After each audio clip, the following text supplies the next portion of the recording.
Hello प्रिय विद्यार्थियों, आप सभी को मेरा नमस्कार। मैं राकेश बिश्नोई मैथ्स के यूट्यूब चैनल में आप सभी का स्वागत है।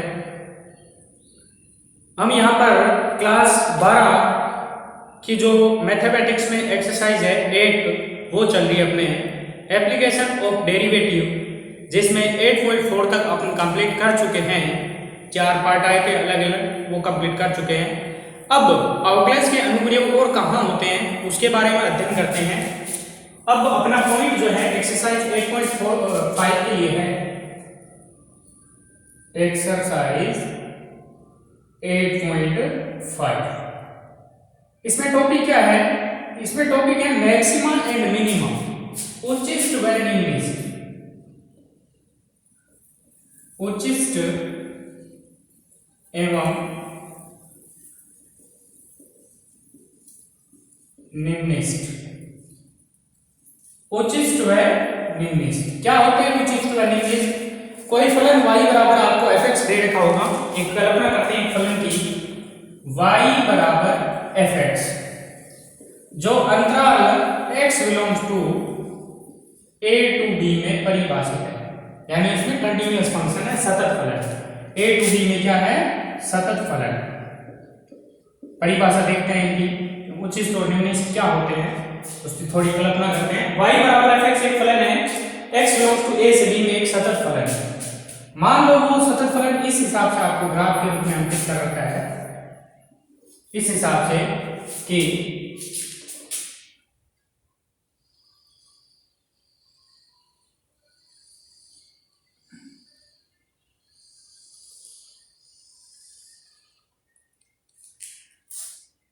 एक और ले लेता हूं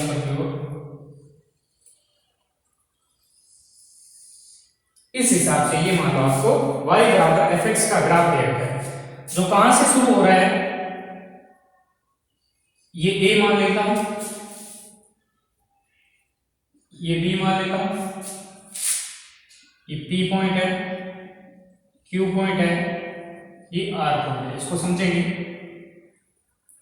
इसके साथ साथ इनको भी मान लेते हैं। चलो ये p, ये q मानता हूं, ये r, ये s और ये t।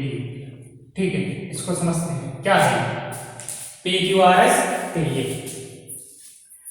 अब यहां देखो ये ग्राफ कहां से शुरू हो रहा है? x बराबर ये a से b तक है, तो ये यहां से मान लेता हूं, ये x बराबर a, और यहां पर ये x बराबर b। तो इस ग्राफ में अब बिंदु a, p, q, r, s, t और b पर कोटि देखते हैं, ऑर्डिनेट देखते हैं। जैसे भुज और कोटि होते हैं, एब्सिस और ऑर्डिनेट। भुज और कोटि देखते हैं, तो भुज x बराबर है, कोटि ये है, p पर कोटि ये है, r पर कोटि ये है, t पर कोटि ये है, और b पर कोटि वो। ठीक है, और q पर ये, q थोड़ा सा ऊपर ले लेता हूं मैं, ये यहां, ठीक, ये q और ये a है। ठीक है, ध्यान रखना थोड़ा। अब यहां पर हम तुलना करते हैं इन कोटियों की, सब कोटियों को देखते हैं, सब कोटियों को देखते हैं। तो यहां पर कोटि जो है, एक ये है, एक ये है, एक ये और एक ये। तो इस पूरे फलन में देखा जाए तो अधिकतम कोटियां जो है कहां कहां है? कोटियां एक P बिंदु पर है, एक R बिंदु पर है, एक T बिंदु पर है, एक B बिंदु पर है। और मिनिमम कोटियां जो कम से कम है वो कितनी है? A पर है, Q पर है, Q पर ये देखो, S पर है, ये कम कम कोटियां। तो ये जो कोटियां कहलाती है, ये जो कहलाते हैं मान P पर और R पर, कहां पर? P पर, R पर और T पर।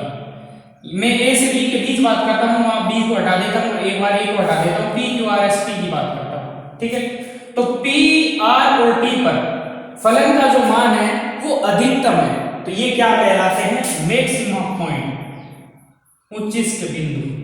ये क्या कहलाते हैं? उच्चिष्ट बिंदु। ये P उच्चिष्ट बिंदु है, Q उच्चिष्ट बिंदु है, T उच्चिष्ट बिंदु है, मैक्सिमम पॉइंट। और Q और S जो है ये कहलाते हैं निम्नलिखित बिंदु। और इन बिंदुओं पर खास क्या बात होगी, इन बिंदुओं पर अगर हम स्पर्श रेखा खींचे इस वक्र पर, तो स्पर्श रेखा ऐसे खींची जाएगी, ये खींची जाएगी, ये खींची जाएगी, ये खींची जाएगी, ये खींची जाएगी, ये खींची। तो स्पर्श रेखा की खास बात क्या होगी कि उन उच्चिष्ट व निम्नलिखित बिंदुओं पर, इन सब बिंदुओं पर, इन बिंदुओं पर जब हम स्पर्श रेखा खींचते हैं, स्पर्श रेखा, तो स्पर्श रेखा x एक्स के क्या होती है, x एक्स के समांतर होती है। अब जब कोई स्पर्श रेखा x एक्स के समांतर होती है तो उसकी ढाल जो है वो क्या होगी, सुनिए, ढाल क्या होती है, उसी फलक का अवकलन होती है, dy बटा dx होती है, dy बटा dx बराबर 0, यानी कुल मिला के f डैश है, dy बटा dx तो f डैश x बराबर क्या हो गया, 0 हो गया। और साथ में इन बिंदुओं को P, Q, R, S, T, इन बिंदुओं पे, जैसे ये उच्चिष्ट बिंदु भी है, निम्नलिखित बिंदु भी है, इन बिंदुओं को बोलते हैं चरम बिंदु। क्या बोलते हैं, चरम बिंदु, जहां पर उसकी ढाल क्या हो, 0। वक्र पर अंतराल AB में वो बिंदु जहां पर ढाल जो है उसकी स्पर्श रेखा की ढाल जिस पर या f डैश x बराबर 0 हो, तो x के ऐसे मान जहां पर f डैश x 0 हो वो क्या कहलाते हैं, चरम बिंदु कहलाते हैं, एक्सट्रीम पॉइंट कहलाते हैं, एक्सट्रीम पॉइंट कहलाते हैं। अब ध्यान रखने योग्य बात यह है कि जब हम उच्चिष्ट और निम्नलिखित मानों की बात करें तो कोई भी फलन होगा उसमें एक से अधिक उच्चिष्ट मान हो सकते हैं या एक से अधिक निम्नलिखित मान हो सकते हैं। कोई जरूरी नहीं कि उच्चिष्ट है तो उच्चिष्ट मान एक ही होगा, एक जरूरी नहीं, ये भी उच्चिष्ट मान है, ये भी उच्चिष्ट मान है, ये भी उच्चिष्ट मान है, ये कहलाते हैं सापेक्ष उच्चिष्ट मान, सापेक्ष उच्चिष्ट मान। अब आगे हम कुछ परिभाषाओं की बात करते हैं, क्या क्या परिभाषा लेते हैं वो देखते हैं। कुछ परिभाषाएं पूछते हैं जो मैक्सिमम और मिनिमम की आएगी। सम डेफिनेशंस, सापेक्ष उच्चिष्ट मान या निम्नलिखित मान, सापेक्ष उच्चिष्ट मान या निम्नलिखित मान, इसको क्या लिख सकते हैं, रिलेटिव मैक्सिमम एंड रिलेटिव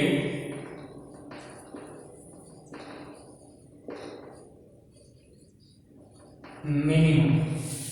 क्या होते हैं सापेक्ष मैक्सिमम, सापेक्ष उच्चिष्ट मान या सापेक्ष निम्नलिखित मान, relative maximum and relative minimum क्या होते हैं,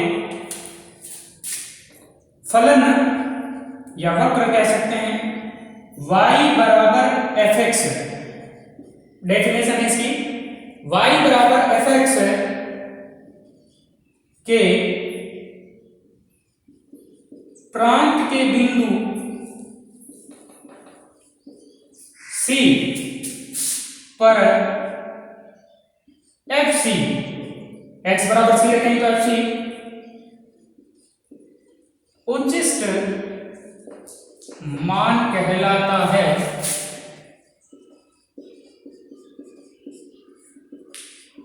कहलाते हैं यदि, यदि क्या, C के इर्द गिर्द, C के इर्द गिर्द, C के आसपास, आसपास fx का जो मान है वो जो है fc के बराबर या fc से छोटा है। For all x belongs to c minus h c plus h, जहां h एक बहुत ही छोटी सी राशि है, बहुत ही छोटी। कैसे, y बराबर fx के प्रांत में कोई बिंदु एक c है, C पर FC उच्चिष्ट मान कहलाता है, कौन सा उच्चिष्ट, सापेक्ष उच्चिष्ट, यहां उच्चिष्ट मान का मतलब है यहां सापेक्ष। रिलेटिव मैक्सिमम कहलाता है यदि fx का मान x की जगह क्या रखेंगे, c माइनस h रख दो, यानी c से कम राशि रख दो या c से ज्यादा रख दो, तो वो जो fc आ रहा है उससे क्या रहेगा, छोटा रहेगा। फॉर एग्जांपल देखिए, जैसे अभी देख लेते हैं हमने ये ग्राफ की बात हुई। तो यहां अपने को पता है ये मान लो x बराबर c, यहां पर ये x बराबर c है, तो इधर c से कम पॉइंट c माइनस h और इधर c से ज्यादा पॉइंट है, और ये कितना है fc है, और यहां देखा जाए ये fc माइनस h है और ये fc प्लस h है। तो यहाँ fc का मान जो है बाकी फंक्शन से क्या होगा, यहां से यहां तक फलन के लिए बाकी फंक्शन से क्या है, fx से क्या है बड़ा या उसके बराबर हो सकता है, बराबर जब x बराबर c यानी h बराबर 0।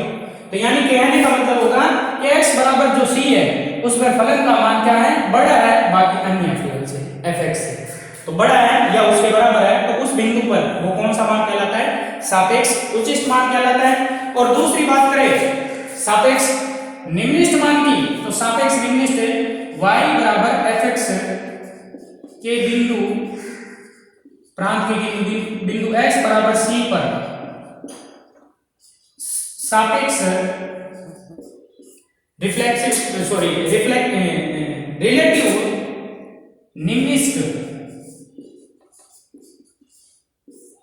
रिलेटिव निम्निष्ठ मान कहलाता है यदि c के इर्द गिर्द fx का मान बड़ा हो fc से, for all x belongs to c minus h comma c plus h, c minus h और c प्लस h। कैसे, इसको समझने की बात करते हैं। तो ये लेता हूं एक फलन, यहां पर ये निम्निष्ठ मान है, ये x बराबर c है, इधर x बराबर c माइनस h, इधर x बराबर c प्लस h, ठीक है।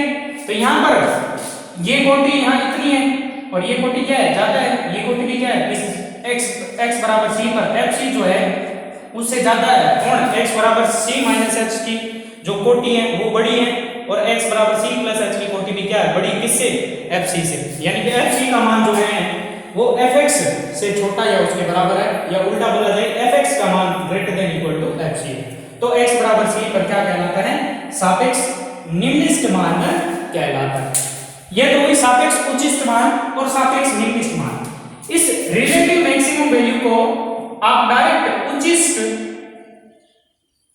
मान या अधिकतम मान तथा निम्निष्ठ मान भी लिख सकते हैं, ठीक है। सापेक्ष जब उच्चिष्ट मान लिखा होता है इसका मतलब कौन सा है, रिलेटिव है यानी सापेक्ष है। निम्निष्ठ मान लिखा हुआ है इसका मतलब भी कौन सा है, ये भी रिलेटिव है, सापेक्ष है। अब एक आता है निरपेक्ष, एक आता है निरपेक्ष। दूसरी डेफिनेशन, निरपेक्ष उच्चिष्ट एवं निम्निष्ठ मान। एब्सोल्यूट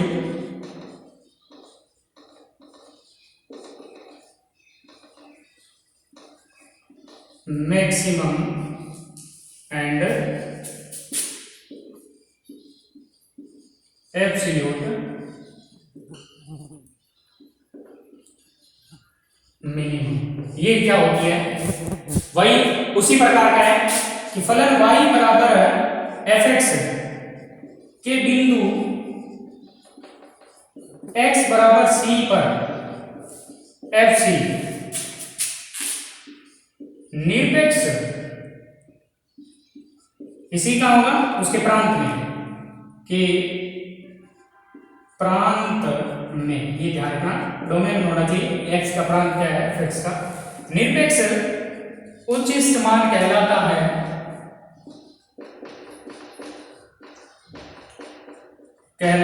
देखो उच्चिष्ट, उच्चिष्ट का मतलब मैक्सिमम, बड़ा, बड़ा यानी fc बड़ा, fc बड़ा किससे होगा, fx से बड़ा होगा fc या उसके बराबर होगा।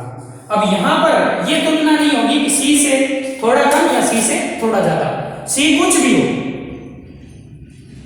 c तो फिक्स होता है x बराबर c, x कुछ भी हो, चाहे c से कितना ही छोटा कितना ही बड़ा हो, हमेशा के लिए fc क्या होता है, बड़ा होता है। फॉर एग्जांपल इसको समझते हैं, जैसे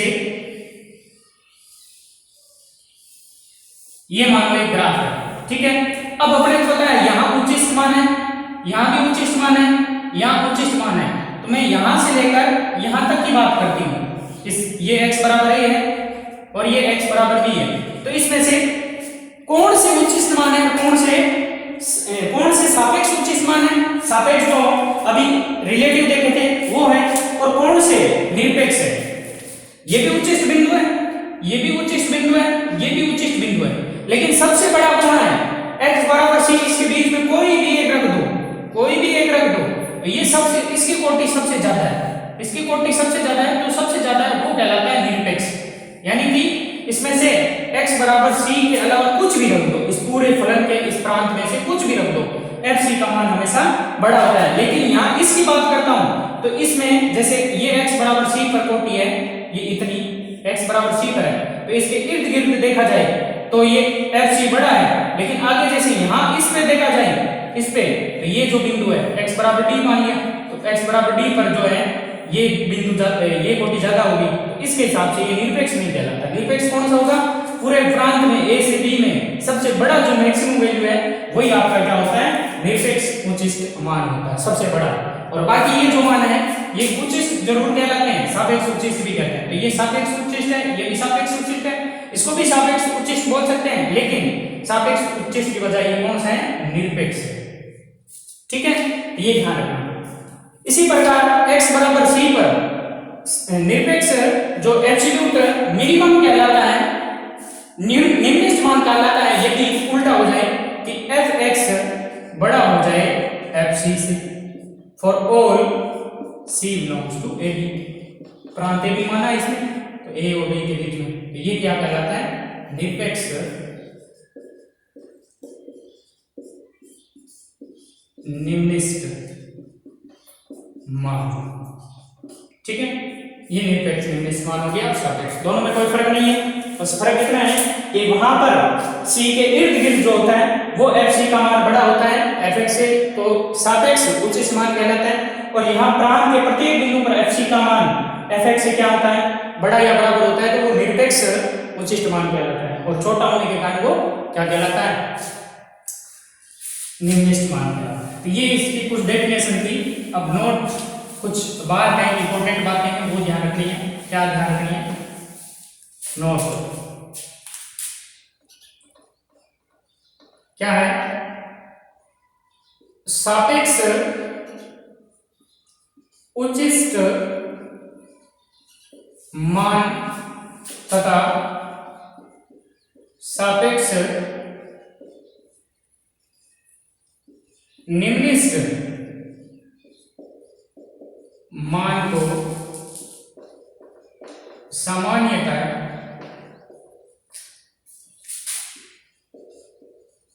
उच्चिष्ट मान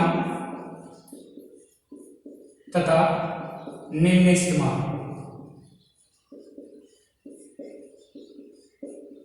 भी कहते हैं।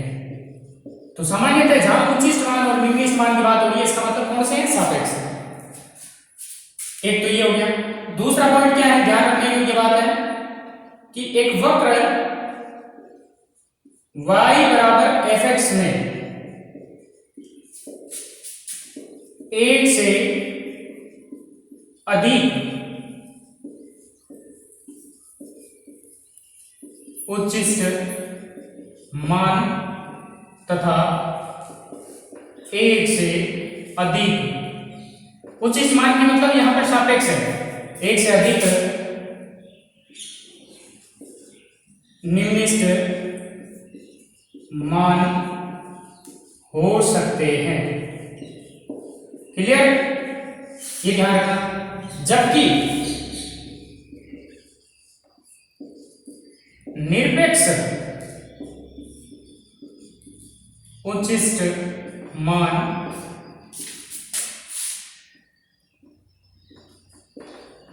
तथा निरपेक्ष निम्नलिखित मान केवल और केवल एक ही हो सकता है। एक से ज्यादा नहीं, एक से कम हो सकता है, कईयों में होते ही नहीं, तो वो चीज हो सकती है। कईयों में नाम उच्चिष्ट होते हैं, नाम निम्निष्ट होते हैं। और तीसरी पॉइंट, उच्चिष्ट और निम्निष्ट बिंदुओं पर, उच्चिष्ट व निम्निष्ट बिंदु, उच्चिष्ट और निम्निष्ट बिंदु, इनको चरम बिंदु भी बोलते हैं, एक्सट्रीम पॉइंट। चरम बिंदुओं पर f डैश x बराबर क्या होता है, 0, क्योंकि x वहां पर x के समांतर स्पर्शरेखा होती है, जहां पर ढाली क्या होती है, 0 होती है। तो ये पॉइंट नोट करने योग्य है। क्या क्या कि सापेक्ष उच्चिष्ट मान तथा सापेक्ष निम्निष्ट मान को सामान्यतः उच्चिष्ट मान या निम्निष्ट मान भी कहते हैं, ठीक है। और सापेक्ष उच्चिष्ट हो या निम्निष्ट हो, वो किसी भी फलन में एक से अधिक हो सकते हैं, जबकि निरपेक्ष जो उच्चिष्ट और निम्निष्ट मान होते हैं वो फलन में केवल और केवल एक ही होते हैं। इसको भी समझ सकते हैं आप कैसे, देखिए ग्राफ लेता हूं मैं।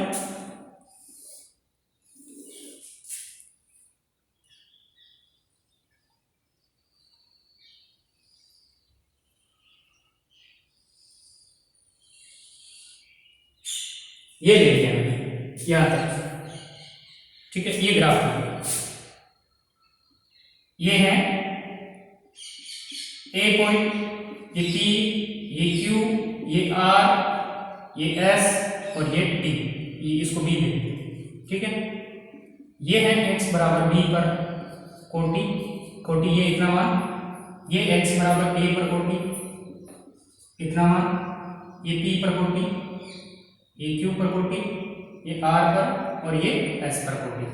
तो यहां पर देखो उच्चिष्ट मान कहां है, एक तो P बिंदु उच्चिष्ट बिंदु है, R बिंदु उच्चिष्ट बिंदु है, B भी उच्चिष्ट बिंदु है। उच्चिष्ट बिंदु यहाँ देखो शिखर, चोटी की तरह बनता हो शिखर। ये देखो पहले फलन क्या हो रहा है, बढ़ रहा है, फिर घट रहा है, फिर फलन बढ़ रहा है, घट रहा है, बढ़ रहा है, घट रहा है। तो यहाँ पर P पर, R पर, S पर, P पर, R पर, B पर, ये क्या है, उच्चिष्ट मान है। अब इनमें से सापेक्ष उच्चिष्ट कौन सा है, निरपेक्ष उच्चिष्ट कौन सा है? देखो P की तुलना में R की कोटि क्या है, बड़ी है, और R की तुलना में B पर कोटि बड़ी है, तो सबसे बड़ी कोटि कौन सी है, ये है। इसका मतलब P पॉइंट पर सबसे अधिक मान है, सबसे अधिक मान है, तो ये कहलाता है निरपेक्ष उच्चिष्ट मान, जबकि ये सापेक्ष उच्चिष्ट मान है, खाली उच्चिष्ट मान बोल सकते हैं इसको। तो ये सापेक्ष और निरपेक्ष हो गया। ऐसे ही A की जो कोटि है वो सबसे, A की कोटि सबसे कम है, Q की थोड़ी ज्यादा है, S की उससे भी ज्यादा है। अब अपने को पता है A पर, Q पर, S पर निम्निष्ट मान है। अब निम्निष्ट इसमें से निरपेक्ष निम्निष्ट कौन सा होगा, जहां पर सबसे कम मान होगा, उच्चिष्ट में सबसे ज्यादा होता है और निम्निष्ट में सबसे कम होता है। तो निम्निष्ट में x बराबर a पर, a पॉइंट जो है वहां पर कोटि Q और S की तुलना में क्या है, कम है, तो x बराबर a पर निरपेक्ष निम्निष्ट मान होता है, जबकि ये दूसरे क्या है, सापेक्ष निम्निष्ट मान है, ठीक है। ये हो गया सापेक्ष निम्निष्ट मान और उच्चिष्ट निम्निष्ट मान, रिलेटिव और एब्सोल्यूट। अब आगे बढ़ते हैं, इसके अलावा इसमें क्या क्या टॉपिक होते हैं वो देखते हैं।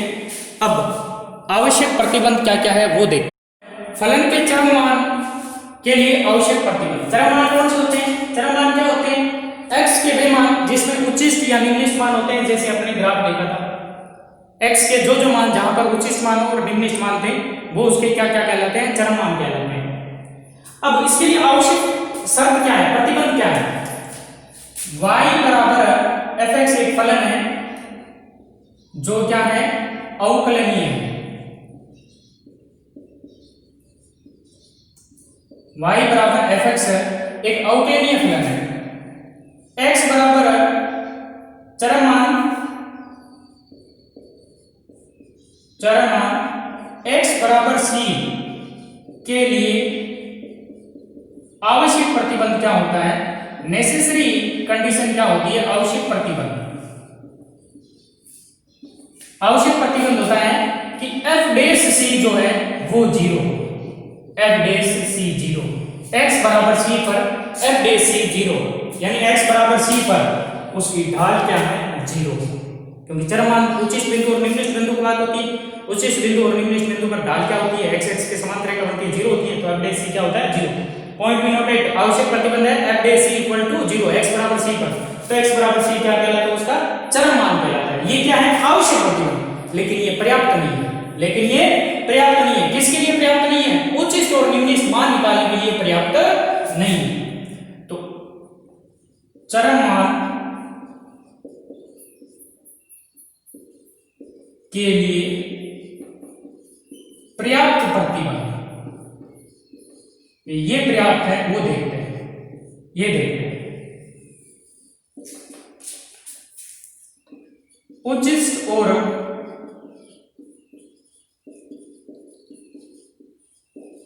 निम्नलिखित मान के लिए उचित और निम्नलिखित मान निकालने के लिए पर्याप्त प्रतिबंध क्या है? चरम मान, उचित और निम्नलिखित बिंदु होता है। पहली कंडीशन पर में अपनी दो थ्योरम होती है। पहली कंडीशन कि x बराबर c पर, x बराबर c क्या है? चरम मान। x बराबर c पर f डैश c बराबर क्या हो? 0 तथा f डबल डैश c यानी दोबारा जब अवकलन करेंगे वो क्या होगा? लेस देन 0 होगा। Point be noted. दोबारा जो अवकलन कर रहे हैं वो क्या होगा? लेस देन 0 होगा। तो x बराबर c पर फलन का मान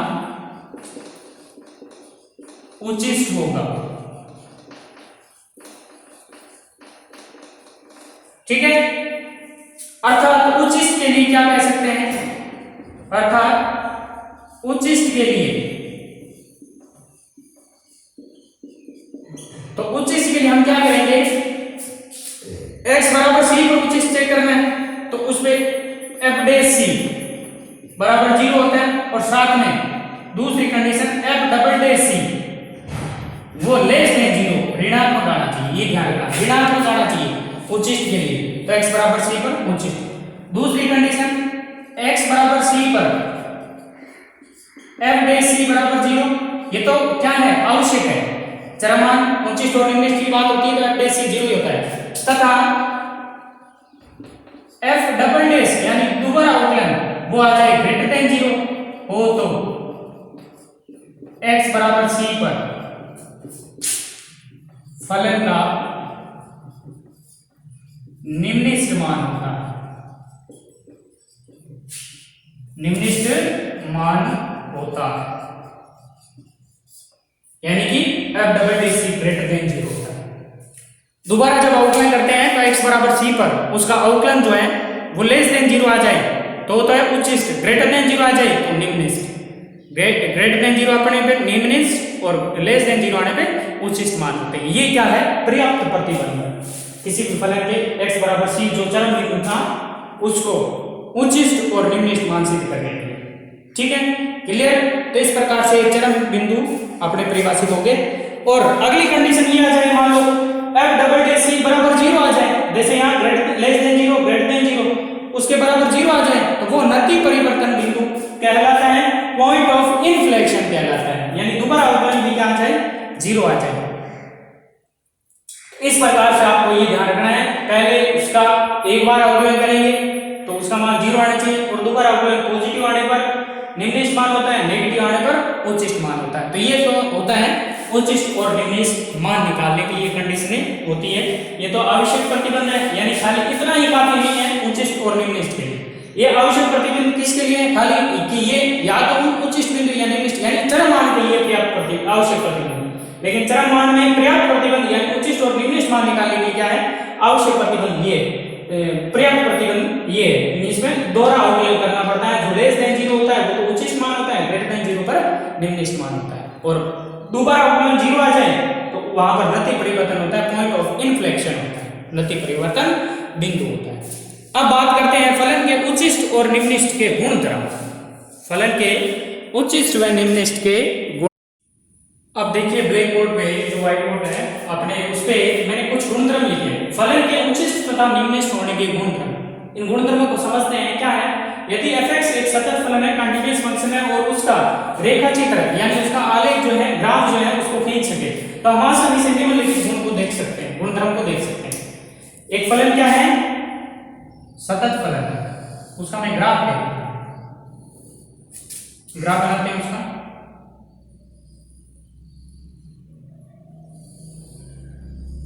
ये ग्राफ है, ठीक है,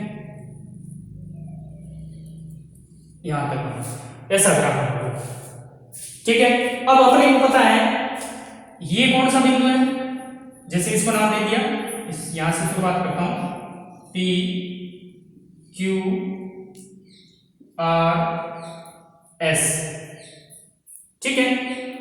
Q कौन सा मान कहलाएगा, Q पर ये कौन सा बिंदु है, उच्चिष्ट, ये भी कौन सा है, उच्चिष्ट, जबकि R जो है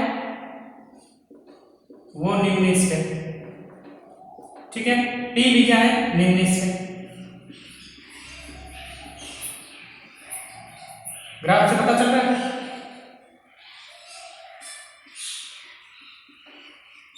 ठीक है। ये उच्चिष्ट और निम्निष्ठ की बात है।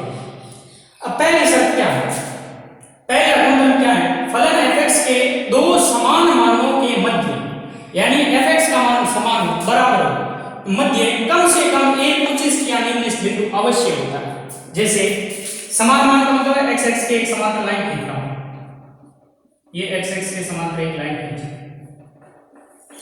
ठीक है।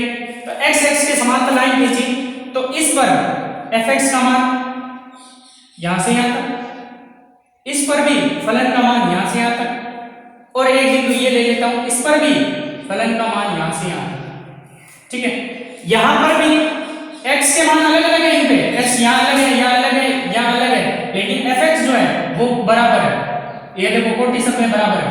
तो ये क्या कह रहा है, देखो फलन के दो समान मानों यानी दो कोटि बराबर है, तो मध्य कम से कम एक उच्चिष्ट या निम्निष्ठ बिंदु होता है। जैसे एक फलन का मान यहां पर, एक यहां पर, फलन के मान बराबर है, तो उनके बीच देखो कितने उच्चिष्ट या निम्निष्ठ बिंदु है, एक उच्चिष्ट बिंदु है, कम से कम एक है।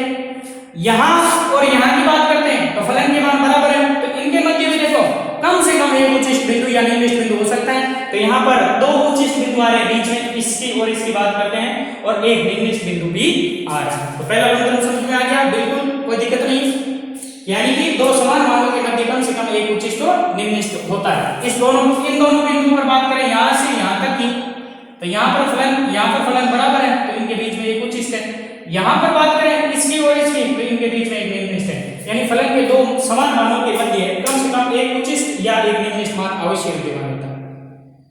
अब कोई जरूरी नहीं है कि एक उच्चिष्ट एक निम्निष्ठ, दोनों जरूरी, एक उच्चिष्ट हो सकता है, एक निम्निष्ठ हो सकता है, दो उच्चिष्ट हो सकते हैं, एक निम्निष्ठ हो सकता है, ठीक है। आगे बढ़ते हैं, उच्चिष्ट व निम्निष्ठ मान एकांतर क्रम में स्थित होते हैं, अल्टरनेटिव होते हैं। मैक्सिमम वैल्यू और मिनिमम वैल्यू जो अल्टरनेटिव होती है, कैसे, एक पे उच्चिष्ट होता है तो अगला निम्निष्ठ होगा, फिर उच्चिष्ट होगा, फिर निम्निष्ठ होगा, यानी कि दो उच्चिष्टों के मध्य एक निम्निष्ठ होता है।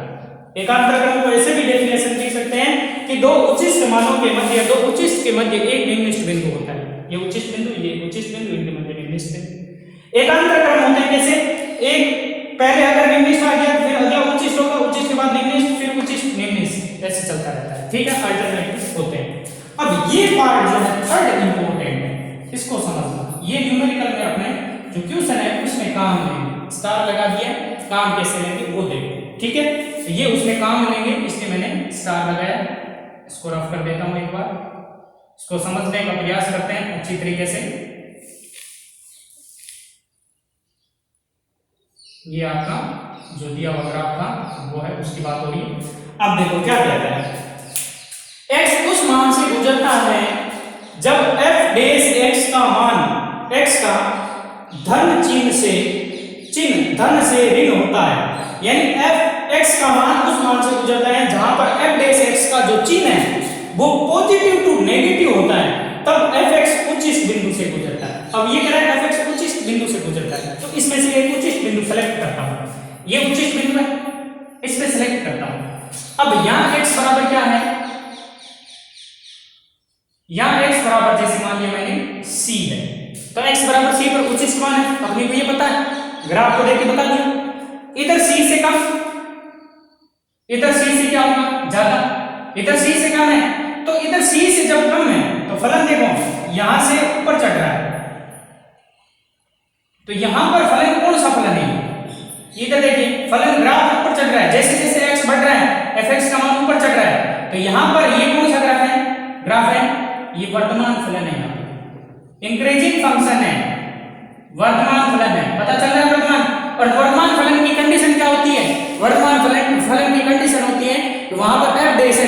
क्या होता है, ग्रेटर देन 0 होता है। तो यहाँ पर F dash x greater than 0 और x बराबर c पर है, f days C greater than 0।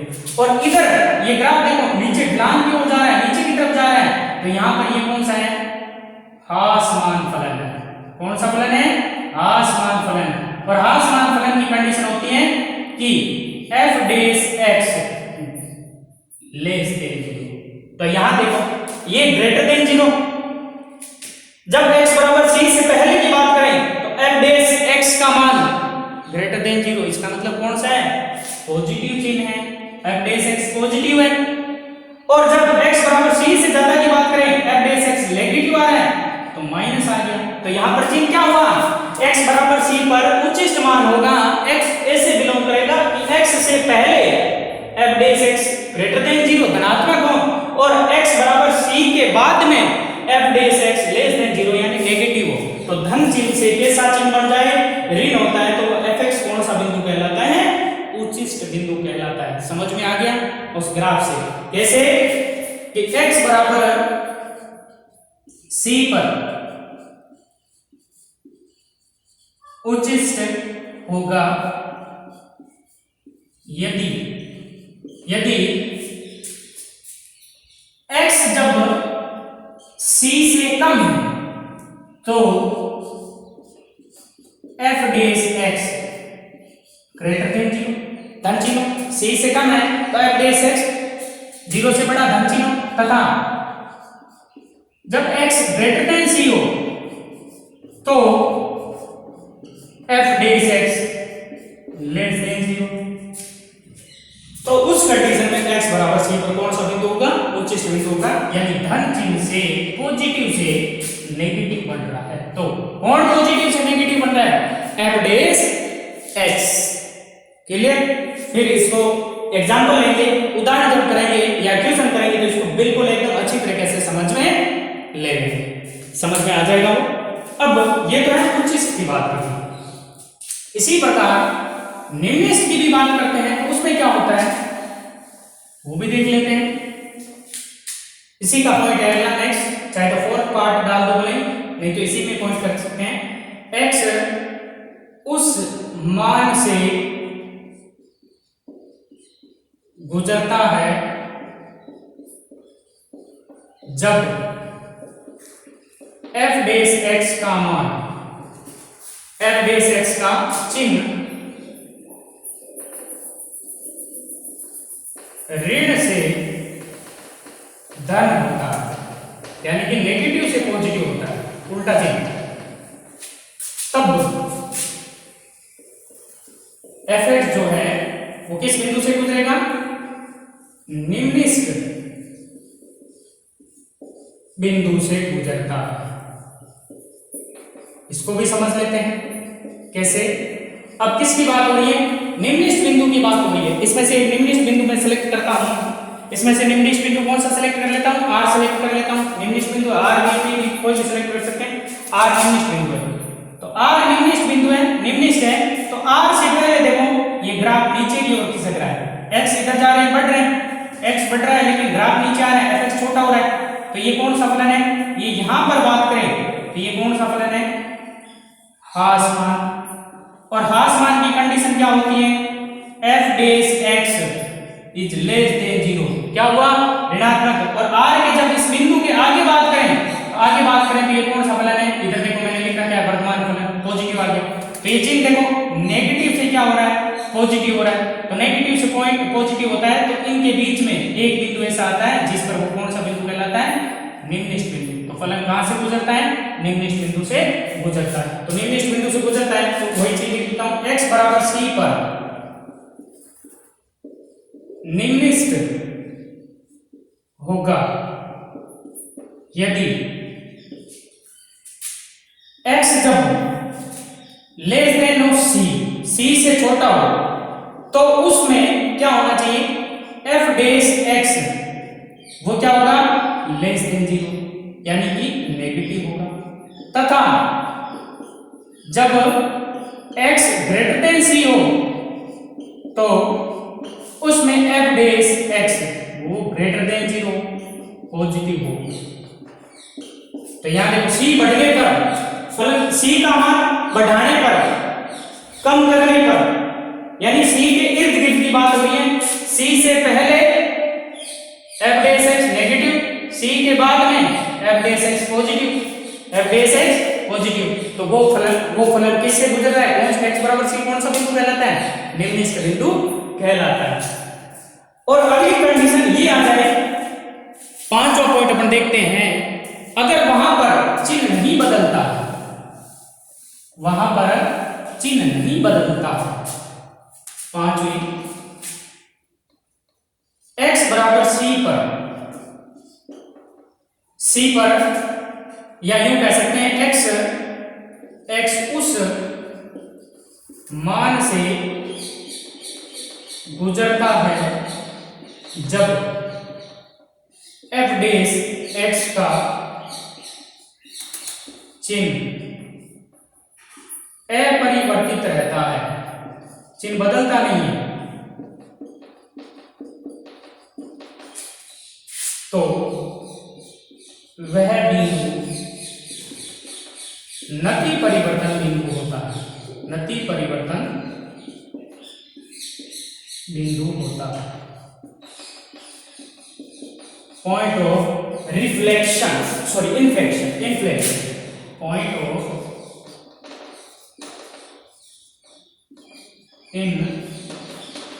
Inflection, point of inflection नति परिवर्तन बिंदु कहलाता है जब f डैश x का मान चिन्ह बदलता नहीं है। और अगली कंडीशन, अगर f डैश x 0 आ जाए तो वहां पर स्पर्शरेखा की ढाल क्या है? शून्य है। इसका मतलब f डैश x शून्य हो गया, तो इसका मतलब वक्र क्या है? x के समांतर, x के समांतर। ठीक है, तो ये चीज अपने को ध्यान रखना है, ये पॉइंट हो गई। अब उच्च और निम्नलिखित मान निकालने की क्रियाविधि क्या है वो देखते हैं। एक बार फिर इसमें समझ लेना, इस ग्राफ को पॉजिटिव और नेगेटिव चिन्ह वाले कई प्रश्नों में हम यूज लेंगे, बाकी चीज तो इतनी यूज नहीं आती। इंपॉर्टेंट पार्ट इसमें से क्या है वो ये ध्यान रखना आपको, क्या है ये आपको विशेष तौर पे ध्यान रखना है। जैसे ये मैंने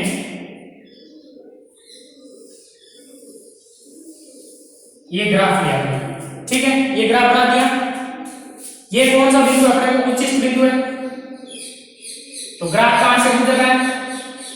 उच्चिष्ट बिंदु से गुजर रहा है। तो उच्चिष्ट बिंदु से गुजर रहा है तो उससे पहले ये कौन सा फलन है? वर्तमान है। तो उच्चिष्ट बिंदु के लिए उससे x बराबर, जैसे ये मान लो x बराबर 2, ठीक है, ये x बराबर मान लो है 1, ये x बराबर है 3/2, ठीक है, ये x है मान लो 5/2। बात करते हैं x बराबर 2 पर। तो 2 से पहले ये क्या है? वर्तमान है। तो 2 से पहले f dash x greater than 0 और 2 के बाद में आसमान है f dash x less than 0। ठीक है, तो ये पॉइंट अपने को ध्यान रखना है कि 2 से पहले उस बिंदु पर जो x बराबर 2 है उसकी बात हुई, तो 2 से जस्ट पहले ग्रेटर देन 0 और 2 के जस्ट बाद में लेस देन 0 आए तो उसका मतलब x बराबर 2 पर उच्चिष्ट बिंदु है, उच्चिष्ट मान। और निम्नलिखित की बात करें, यहां बात कर लेते हैं मान लो इस पर, तो ये जो भी पॉइंट है x बराबर 5/2, 5/2 से पहले ये क्या है? ग्राफ नीचे आ रहा है तो आसमान फलन है, तो f dash x less than 0 और फिर ग्राफ ऊपर बढ़ने लग गया तो वर्तमान फलन है f dash x greater than 0। तो x बराबर 5/2 पे जस्ट पहले तो नेगेटिव चिन्ह है और उसके बाद 5/2 से बाद में लेंगे तो f डैश x अगर पॉजिटिव आ जाए, ग्रेटर देन 0 आए तो x बराबर 5/2 पर कौन सा बिंदु है? निम्नलिखित बिंदु है। विशेष तौर पे ध्यान रखना, चिन्ह अगर नेगेटिव टू पॉजिटिव होता है तो वर्तमान, पॉजिटिव नेगेटिव टू पॉजिटिव होता है तो निम्नलिखित बिंदु और पॉजिटिव टू नेगेटिव होता है तो उच्चिष्ट बिंदु। x बढ़ने के साथ साथ ये ध्यान रखना, x बड़ा हो रहा है उसके साथ साथ, ठीक है।